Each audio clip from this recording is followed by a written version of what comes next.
ଶ୍ରାବଣ ମାସର ଦ୍ୱିତୀୟ ସୋମବାର ଦିନ ଶ୍ରୀକ୍ଷେତ୍ରର ପ୍ରଖ୍ୟାତ ଶୈବପୀଠ ଶ୍ରୀ ଶ୍ରୀ ଲୋକନାଥଙ୍କ ସମେତ ଶ୍ରୀ ବେଲେଶ୍ୱର, ଶ୍ରୀ ଗରୁଡେଶ୍ୱର, ଶ୍ରୀ ଭୀମେଶ୍ୱର, ବାବା ଯୋଡାଲିଙ୍ଗ, ଶ୍ରୀ ଆଖଣ୍ଡଳମଣି ଆଦି ଶିବ ମନ୍ଦିରରେ 20,000ରୁ ଊର୍ଦ୍ଧ୍ବ ବୋଲବମ୍ ଭକ୍ତ ଜଳଲାଗି କରିଛନ୍ତି।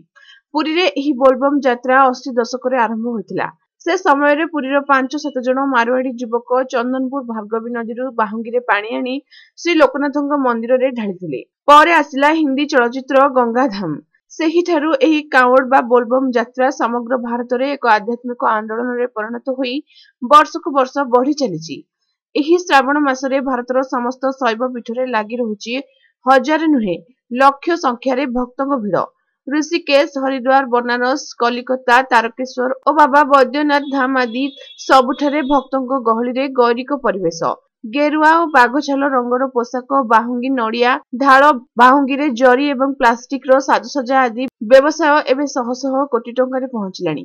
ପୁରୀକୁ ମୁଖ୍ୟତଃ ଭକ୍ତମାନେ କଟକ ଗଡଗଡିଆ ଘାଟରୁ ମହାନଦୀର ଜଳ ଓ ଚନ୍ଦନପୁରରୁ ଭାର୍ଗବୀ ନଦୀର ଜଳ ଆଣି ଆସିଥାନ୍ତି। ମଝିରେ ମଝିରେ କୋଲକାତାର ହୁଗୁଳି ନଦୀରୁ ମଧ୍ୟ କିଛି ଭକ୍ତ ପାଦରେ ଚାଲି ଚାଲି ପାଣି ଆଣୁଥିବାର ଦେଖାଯାଏ।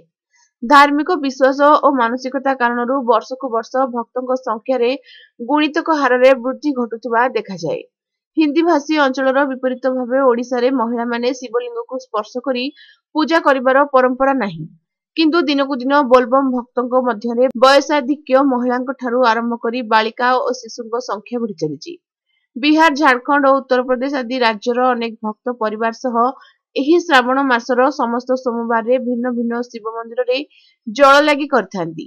ଜଳ ଲାଗି ପୂର୍ବରୁ ଅନେକେ ସେହି ଏକ ସପ୍ତାହ କିମ୍ବା ସମ୍ପୂର୍ଣ୍ଣ ଶ୍ରାବଣ ମାସ ସାତ୍ବିକ ନିରାମିଷ ଭୋଜନ ଗ୍ରହଣ କରିଥାନ୍ତି।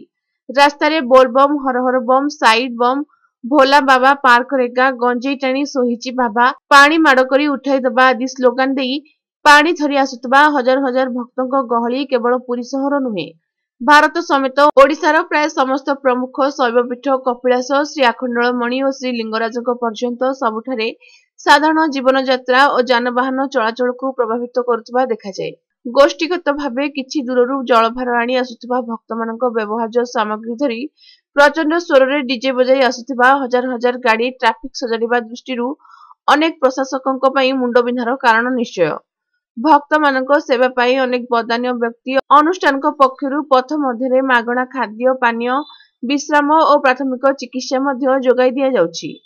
ପୁରୀ ଭୁବନେଶ୍ୱର ରାସ୍ତାର ବାଟମଙ୍ଗଳାଙ୍କ ମନ୍ଦିର ସମେତ ବାଟରେ ଓ ସହରର ଅନେକ ସ୍ଥାନରେ ବାହୁଙ୍ଗି ରଖି ରବିବାର ସନ୍ଧ୍ୟାଠାରୁ କିଛି ସମୟ ବିଶ୍ରାମ ନିଅନ୍ତି ଭକ୍ତଗଣ। ଭଜନ ଓ ଭୋଜନ ସମେତ ଗଞ୍ଜେଇ ଧୂଆଁରେ ପରିବେଶ ଧୂମାୟିତ ହୁଏ। ରବିବାର ମଧ୍ୟରାତ୍ରରୁ ଶ୍ରୀ ଶ୍ରୀ ଲୋକନାଥଙ୍କ ପୀଠରେ ଲାଗି ହୋଇଥାଏ ଜଳ ଲାଗି।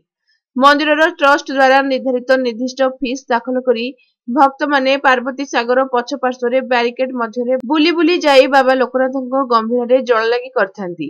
ଅବଶ୍ୟ ଶୌଚ ଅଶୌଚ ଜ୍ଞାନ ରଖୁନଥିବା ଭକ୍ତଙ୍କ ଜଳ ପାଇଁ ମନ୍ଦିର ପକ୍ଷରୁ କିଛି ସ୍ୱତନ୍ତ୍ର ବ୍ୟବସ୍ଥା ଗ୍ରହଣ କରାଯାଇଥାଏ ବୋଲି ଭିତିରିଆ ସୂତ୍ରରୁ ଜଣାପଡିଛି।